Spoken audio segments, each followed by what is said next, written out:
Awami League back করেনি, তারা ছিলই। এই কথা বলছেন ডক্টর আসিফ নজরুল, সাবেক আইন উপদেষ্টা।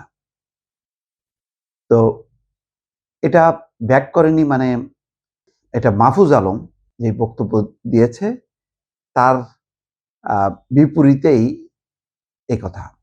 মঙ্গলবার রাতে আওয়ামী লীগ ব্যাক করেছে দেখো নাই, এই শিরোনামের বিপরীতেই আসিফ নজরুল সেই কথা বলছেন।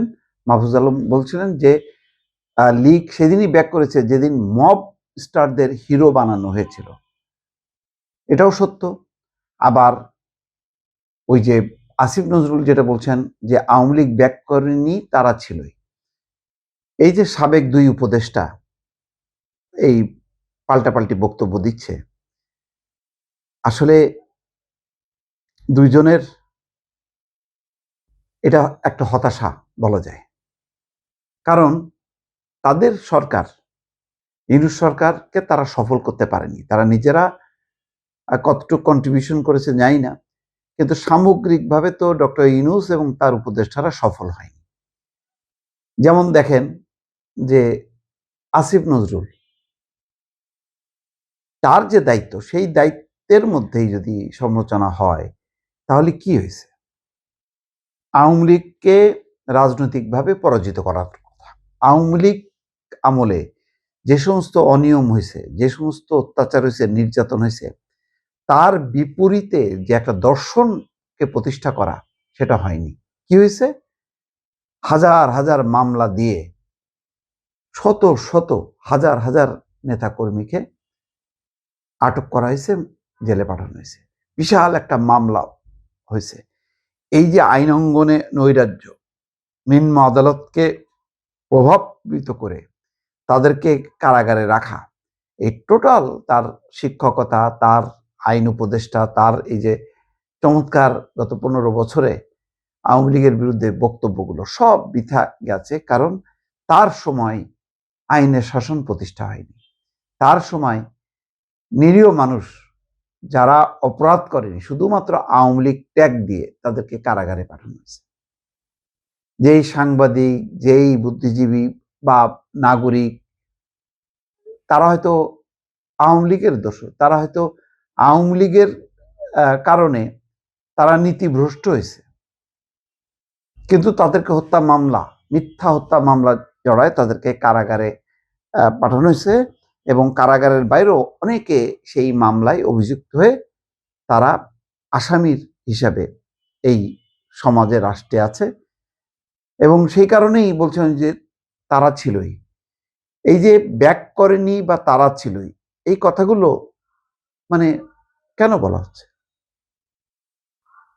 মানে এই আলোচনাটা বা কেন?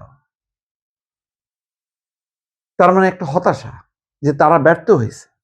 আওয়ামী লীগ যে সেদিনই ব্যাক করেছে, মব স্টারদের হিরো বানানো হয়েছে। হ্যাঁ, তো এই মব স্টারদেরকে প্রশ্রয় কে দিছে?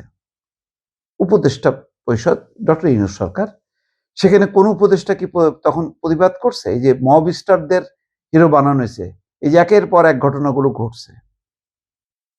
একটা অভ্যুত্থানের পরবর্তী সময় একটা ল অ্যান্ড অর্ডার প্রতিষ্ঠিত হয়, কিন্তু বারে বারে দফায় দফায় সেইটা লঙ্ঘন হয়েছে। 2 মাস, 4 মাস, 5 মাস পরে হয় দেশের কোনো উস্কানি অথবা বিদেশের উস্কানি। আভ্যন্তরীণভাবে যে এই যে এখন বড় বড় যারা নীতিবাক্য আওড়াচ্ছে, মাহফুজ আলম বা আসিফ নজরুল, তারা কি করছে? তাদের চোখের সামনে ডেইলি স্টার, প্রথম আলো পড়ে নেই? যেই প্রথম আলো পত্রিকার নিয়মিত কলাম লেখক ছিলেন আসিফ নজরুল, উপদেষ্টা থেকেও পারছে? পারেনি। হ্যাঁ, বলছে, সে হয়তো ফোন করছে, এ করছে, তা করছে। এই যে পারেনি, যে ওই সময় তারা পদে থেকে কেন প্রতিবাদ করলেন না?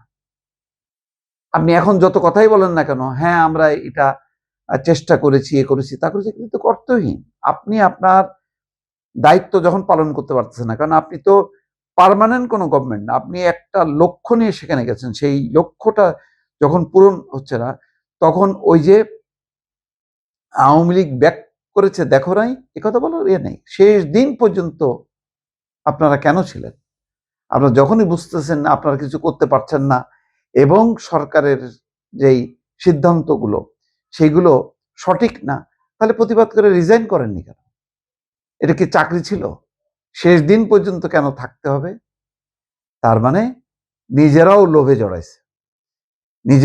জড়াইছে, এখন তাদের এই ব্যর্থতা বা হতাশা ঢাকতে তারা একজন বলতেছে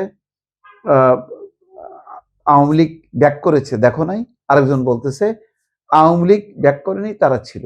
এই অর্থহীন কথাগুলো কেন? এইসব বলে লাভটা কি? এগুলো হলো পাস্ট, এগুলি এখন মানে কাউন্ট করার কোনো নেই, কারোর সময় নেই। তারপরও যেহেতু তাদের একটা পরিচিতি আছে, তারা একসঙ্গে ছিল, সেগুলো আসছে, কিন্তু এগুলো দিয়ে তাদের নিজেদের ব্যর্থতা বা ইউনূস সরকারের ব্যর্থতা ঢাকা পড়বে না, বরং বারে বারে মানে আলোচনা হবে যে ডক্টর ইউনূস সহ তার পুরো উপদেষ্টা পরিষদ ব্যর্থ। এটাই হচ্ছে আসল কথা। এর থেকে পরিত্রাণ পাওয়ার কোনো উপায় নেই।